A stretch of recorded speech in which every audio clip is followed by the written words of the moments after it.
You have to, because this is the day that the Lord has made. Let us rejoice and be glad in it.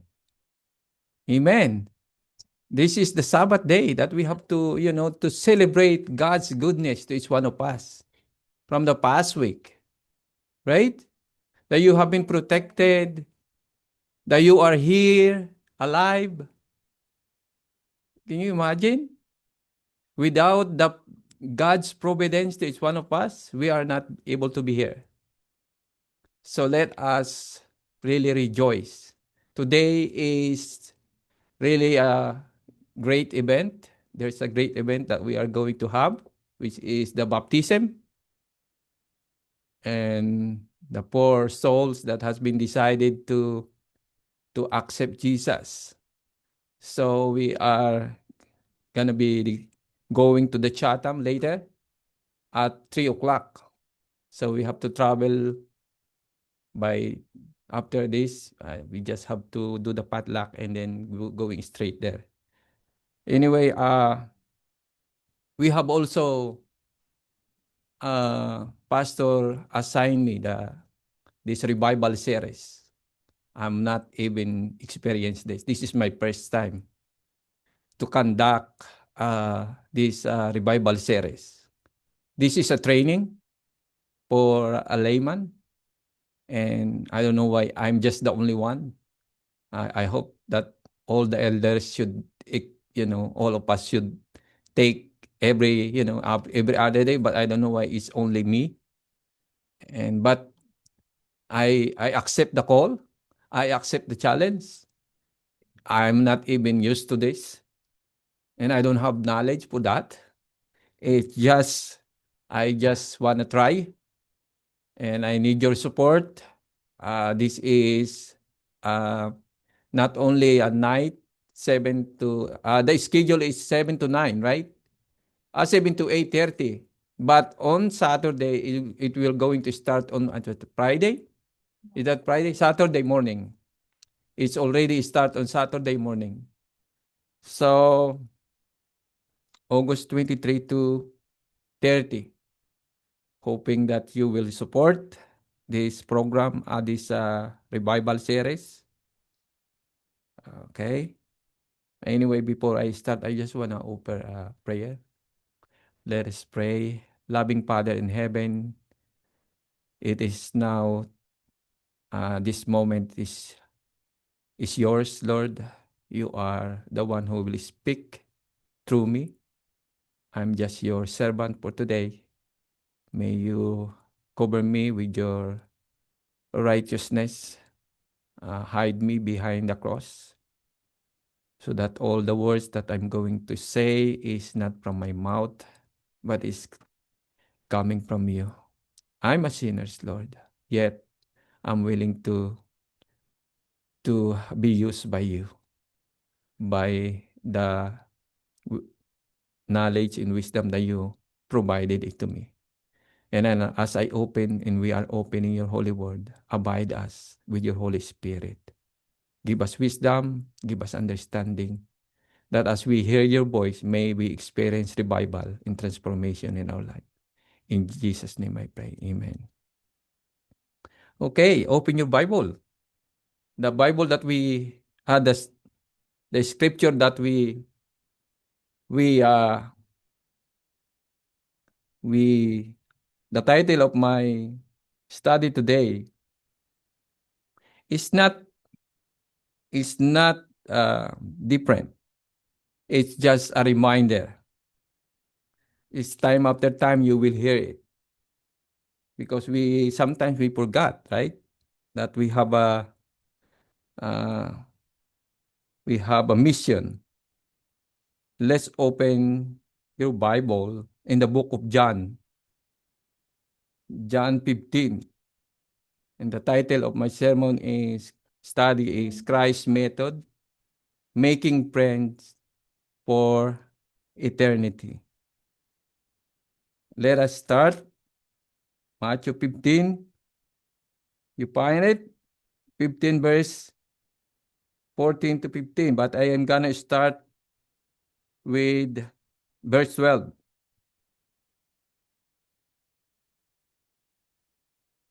Okay? It says, did anyone found it? Let me start from verse 12. This it says, this is my commandment, that you love one another as I have loved you. Greater love has no one than this, than to lay down one's life for his friends. You are my friends, and if you do whatever I command you, no longer do I call you servants, for a servant does not know what his master is doing. But I have called you friends, for all things that I heard from my Father, I have made known to you. You know, BFF. What do you mean by, do you know what does it mean, BFF? Yes, best friend forever. It's only, sometimes we have a friends here, and we told them that, oh, you are my BFF.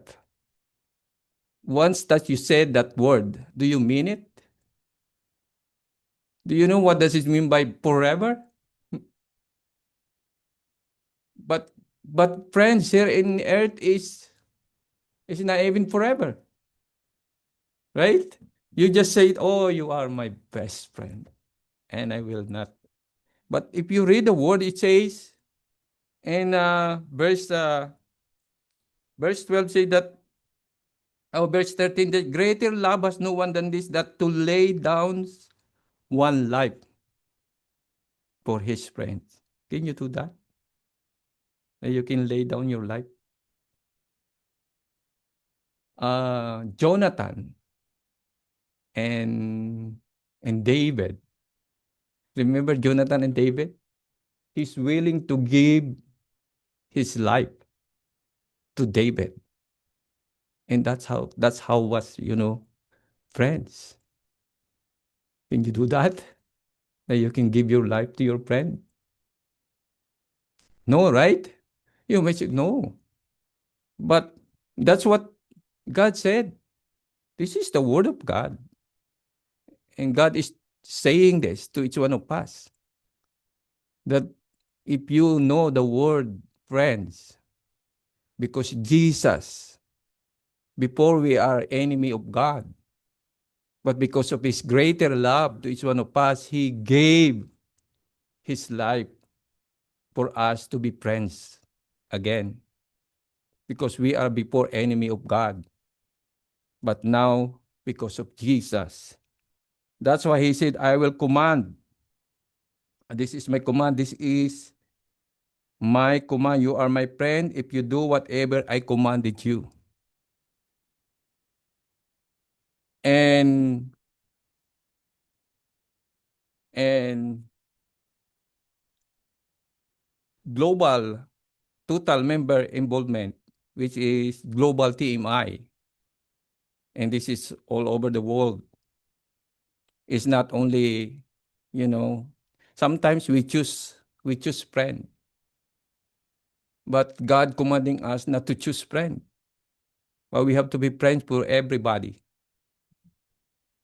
I know that you will say, "Oh, I have my best friend," but that's not what trying to break it here. God wants to break our barriers, our differences, our like those kind of that hinder us to be close to one another. God trying to remove that to the disciples, and we are all his disciples. We are all his children. But sometimes because of our culture, our differences, our pride, there you go. There's sometimes like we just go to the Spanish to Spanish, Filipino to Filipino, white to white, and that's what God doesn't want that. He wants to be what? To mingle. It's I have I have a guide here, but I don't know why I'm going ahead. I'm just a guide here. Um, it's really, I'm really like guilty of this because sometimes I'm like that. I've been sometimes I'm trying not to be friends with, for everyone. Like, ah, I just wanna I wanna have only my friend, whatever who is my friend, that's only my friend. But that's has to be what? Global. It is globally. And it says TMI is an initiative that calls on every member, not every pastor, every elder. It's every members to make disciples using Christ's method, not your own method. Only when we follow his method will we find true success. This sermon is the second of the four-part series on global TMI.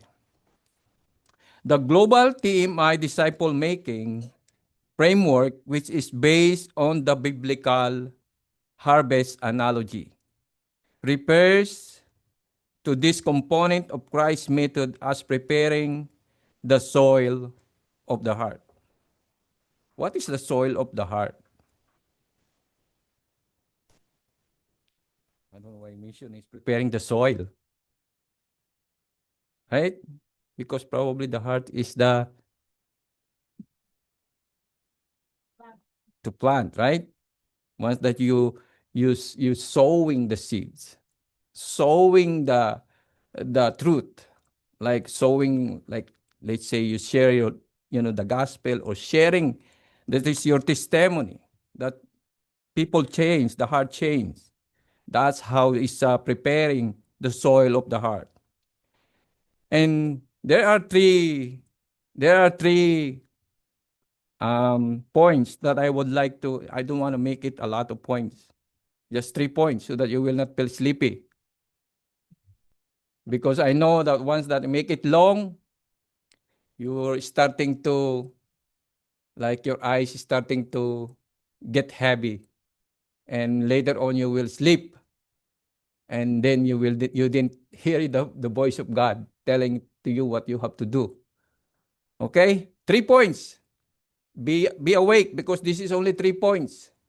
Don't sleep while you are listening, because that's what happened when in the Bible. That's what happened when, I don't know what story is that. Do you remember that he is in the side of the window?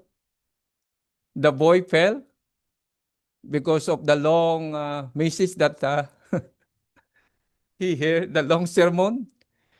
He fell in what? He died. So don't make sure that you will not fail when you hear when you hear listening to the word of God, or you're not dying. Okay? You have to be awake. Number one, what is the number one point that I would like to bring to preparing the soil of the heart? Number one is spiritual preparation. What is spiritual preparation? God himself is a relational and created us as relational being. Relational. It's therefore unsurprising that he designed witnessing to be relational. Jesus often shared the gospel through friendship, and he has instructed us to do the same. But making friends for Jesus is not the same as making friends for merely social reason only. Because sometimes we just have friends because we have social reason only. But it says that it has an eternal and deeply spiritual purpose, not only very shallow. It should be eternity. That's why the title is Making Friends for Eternity. Not only here on earth, but you will see your friends in heaven. Right? And your friend is not only, you have to start from your family. Your daughter, your son, your husband, your spouse, making friends with them. Right? Not only like you thought your just friends is just out, but you start from your own family. Therefore, requires spiritual preparation. Examine your heart. Are you ready to change by God? The preparation is not about knowing the Bible inside and out or being able to speak with eloquence. It starts with knowing Jesus ourselves. How do you know Jesus? Can you know Jesus by just, it's from the heart. How can we persuade people to follow Jesus if we are not walking with Him?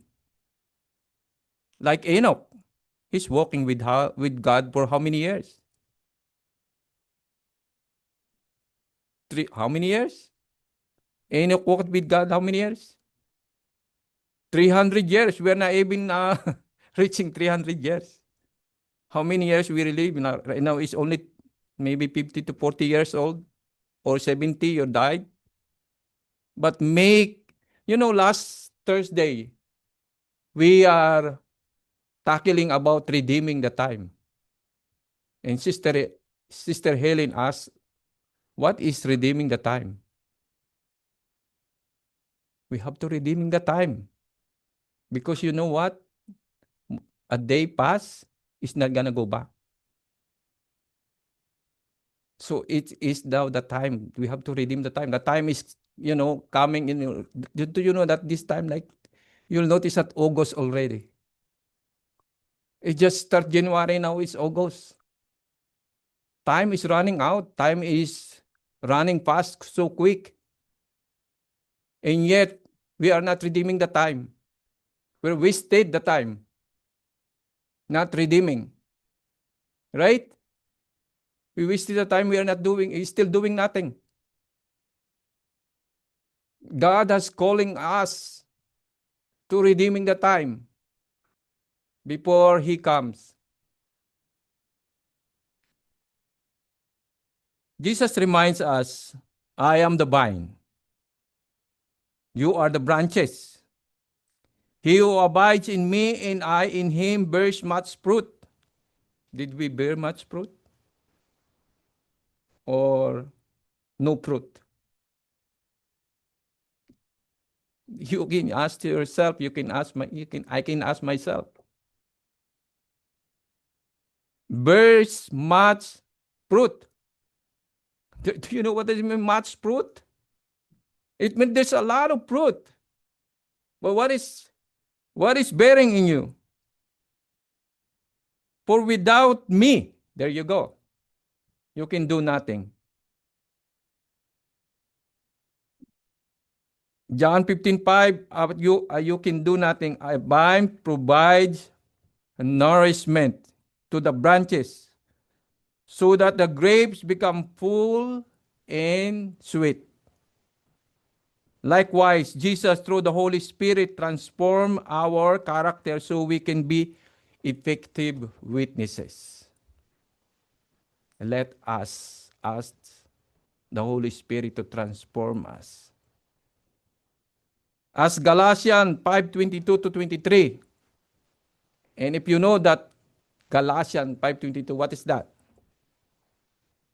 Anyone knows by Galatians 5:22 23? This is popular text too. Right? What? It should be what produced the Spirit. You see, the Spirit produced in us. This Galatians 5:22 to 23. But do you think this Galatians 5:22 to 23 is producing in us? If not, then there's a problem.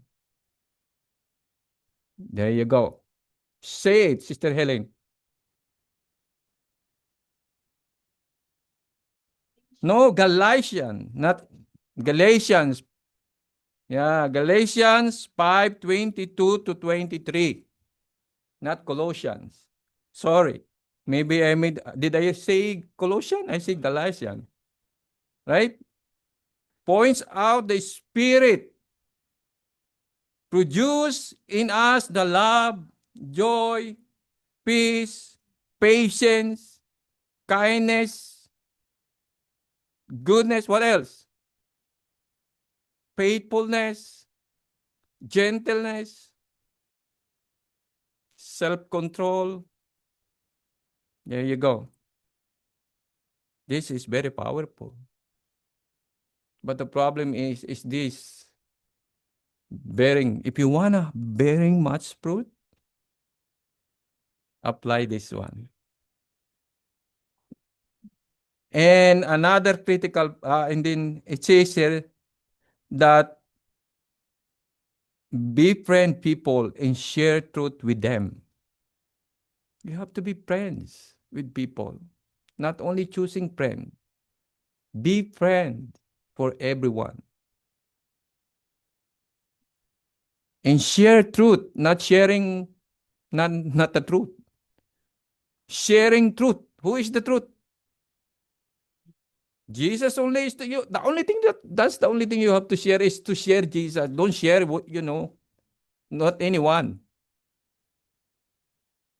With him, this way we will be sweet Christian. Oh wow, what sounds good.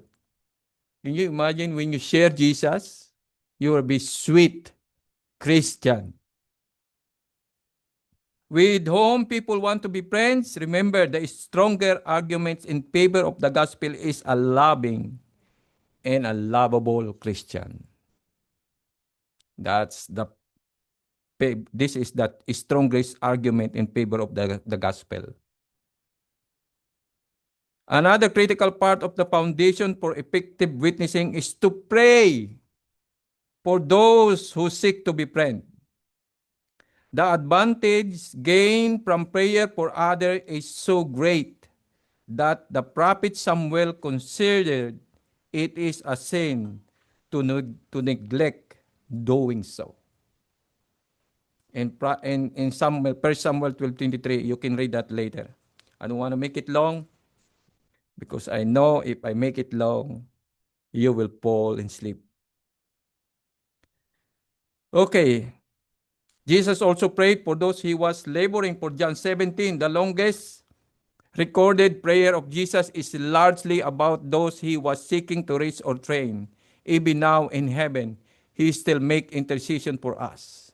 Even Jesus is still there in heaven interceding to each one of us to be make one and in one.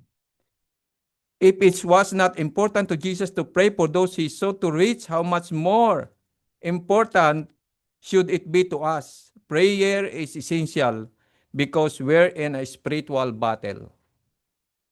Ellen G. White affirms, through much prayer you must labor for soul, for this is the only method by which you can reach heart. And number two, the number one is spiritual preparation. Number two is take the initiative. This is the only problem with us. We don't have initiative. Having discussed the vital role of abiding in Christ, we're ready to explore the first and perhaps most challenging part of making friends. When our Great Commission begins with the word go. Are we go? This is the theme for the every evangelistic crusade. This is which is we are still in the Pentecost 2025. Go. What is go? In Matthew 28:19, what is saying God saying to each one of us? Matthew 28:19, what is God saying to each one of us? 28:19. This is popular too. Yeah. Go ye therefore, baptizing them in the name of the Father and the Son and the Holy Spirit. This is a command. Take initiative. should be not only initiative, but this is intentional. Boldness. When I attend in the camp meeting, and is that camp meeting? Yeah, in GC conference. This is the message, boldness. You have to be bold. Don't be shy. Don't be ashamed. Boldness. Whatever the opportunity that comes to you, do not waste it, but redeeming the time. I should start also pray, start, this should be the title is redeeming the time also. Because I'm just, the Holy Spirit is telling me, the redeeming the time is what's happening now, is take the initiative, and it says that we must be active and intentional. But the problem is we are just active in our own selves. We should not be selfish, but we have to be what? Selfless. It says this is the commission, great commission. Seek who are lost.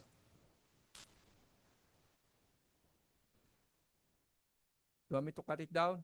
We have only, I don't want to, okay, in Mark 1:17, Jesus promised his disciples that he would make them the fishers of men. If you know anything about fishing, you know that in order to catch something, you have to go where the fish are.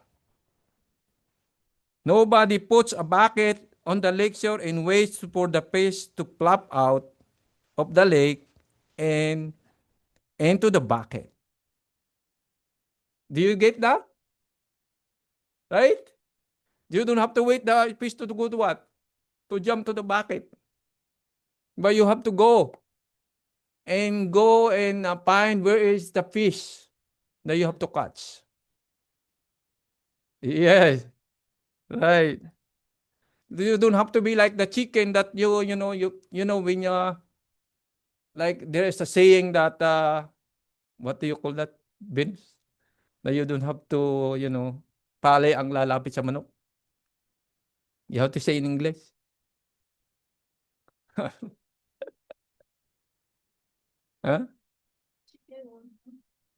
You throw the grains on the Uh-huh. ground. So you have to throw the grains so that the chicken will come. Yeah. Right? You don't have to do that. You have to, Yeah. Okay. So, similarly, to follow Christ's method, we must take the initiative to reach out to those around us. Making this initial effort is perhaps the greatest hurdle to winning souls. If we want to make disciples, we must.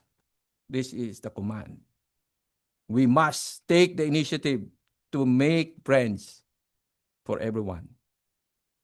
Not only you choose, like you choose Sister Helen as your friend. No. You have to choose everyone. This is we must. Being like Jesus is not about being gentle and kind. We need his active virtues of character too, such as boldness, courage, energy, and determination. That's the only thing that we need also. Determination. Do you have determination? Or you just stop? You just start and you discourage, and after discouraging, you stop. But you have to have a determination. Says only then will we step out of our comfort zones to say hello to our neighbor or to invite a church visitor home for church. For lunch, home for lunch. Don't give up easily. Sometimes we just give up. When we are discouraging, we give up. Number 3. We're almost done. In 5 minutes. Mingling. This is a good thing, when we have to mingle. This is the third part, is mingling with people. Jesus spent time with people and took an interest in them. You have to take an interest with them. He was never so absorbed in his own interest that he didn't have time to think about the interests of others. The ministry of healing tells us that the Savior mingled with men as one who desired their good. He showed his sympathy for them. He ministered their needs and won their confidence. I have a testimony.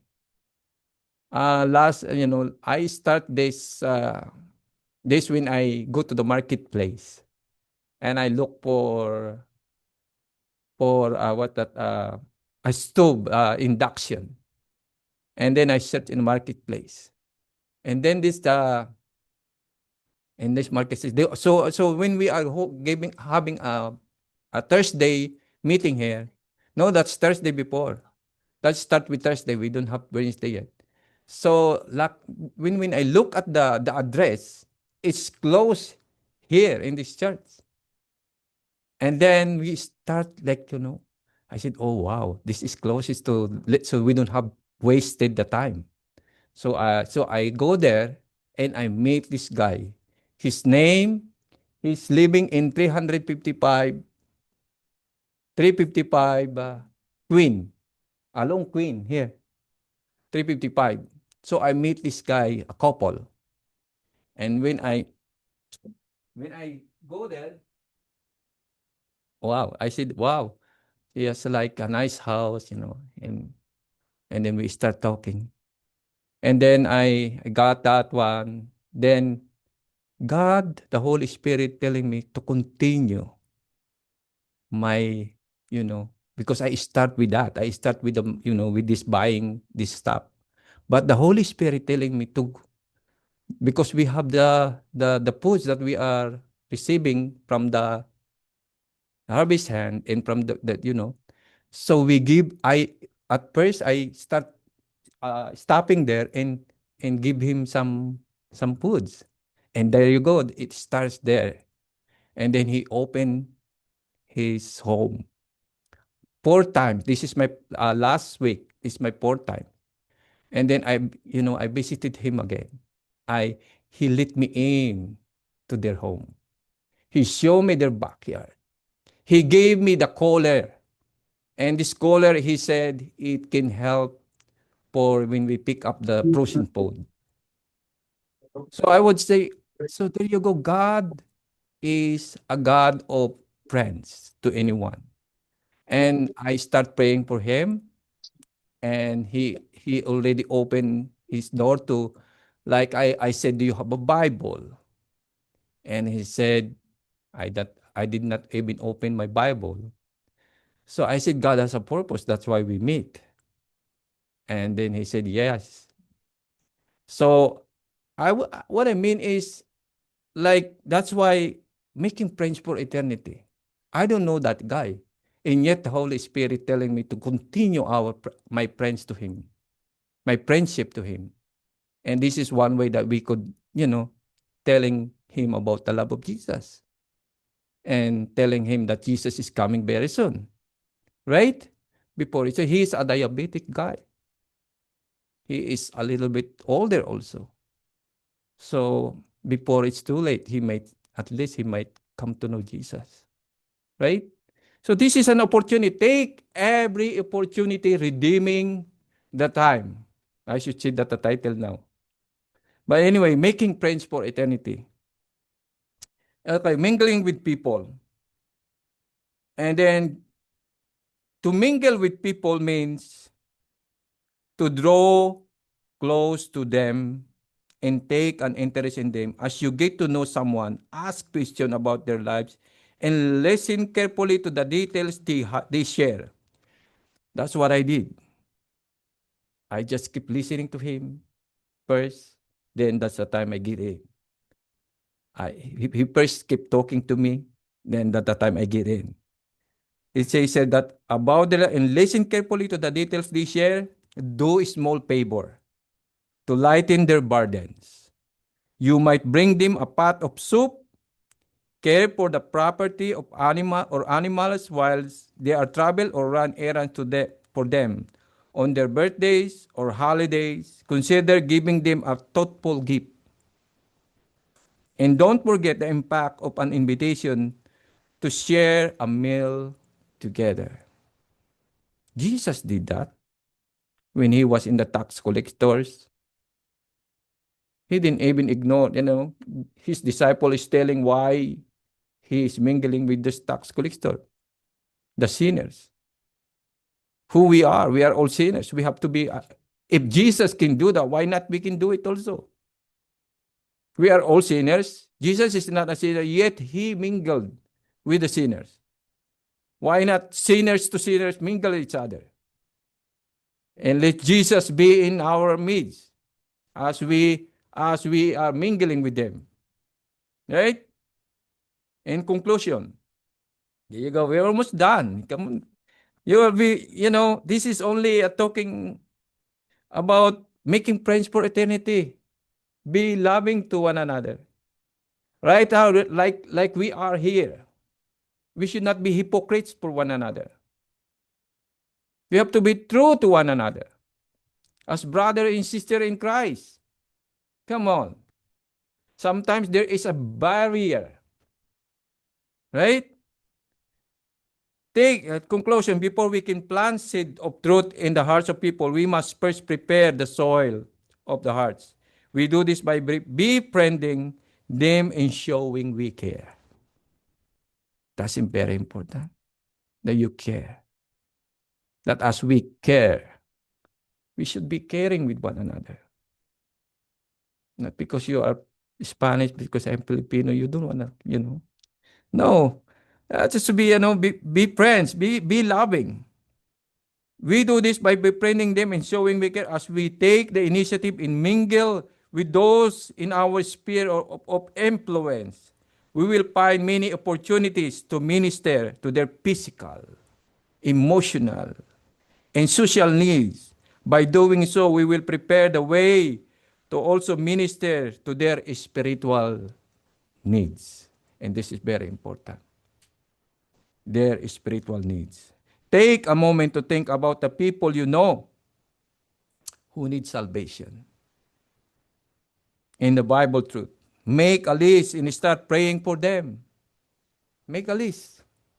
Start praying for them. Because once that you do that, God is already ahead. Before you go, God is already ahead of us. Once that you pray. See? Make a list, start praying for them every day. Not only one day. That you pray for that people. But you should be in the morning, as soon as you wake up, you pray for your friend. Pray for the people. Pray for your community. Pray for everyone that you know. That's the only thing you have to do. That's the thing that you have to wake up in the morning. Don't only pray for yourself, but you have to pray for others. That you want them to be in heaven. Make friends for eternity. Take a moment. Make a list, then ask God, show you how to more intentionally mingle, sympathize, and make friends for eternity. As friend of God, will you go and make friends for God? And this is my question that you have to ask for yourself. Hoping that as we go, come out in this place, the barriers, the culture, whatever that is, like hindering us to be friends, may this be removed. So that when we come out, we are not hypocrites. Because people said that the church is so many hypocrites. It's hurting, but it's true. Right? Many people say, oh, don't go to the church because people there are all mostly are hypocrites. So, I hope and pray that we are not hypocrites, but we are.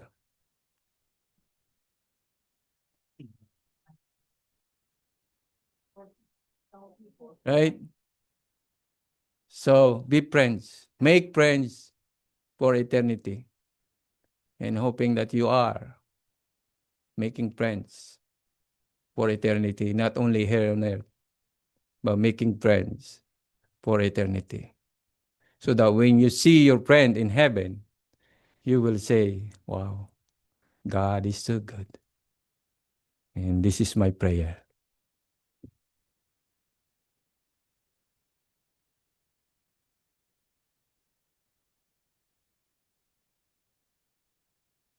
Okay, so 12:30. We'll just have to do a quick lunch and then we're gonna go to Chatham together. Quick lunch, there's still a lot of time. Oh, maybe we'll leave here at like 2 o'clock. What time? How to get there? Half an hour? 2:30? Okay, so yeah, 2 o'clock. So let's enjoy our lunch together. Okay, so let's all stand and let's sing our closing hymns, bringing in the sheaves.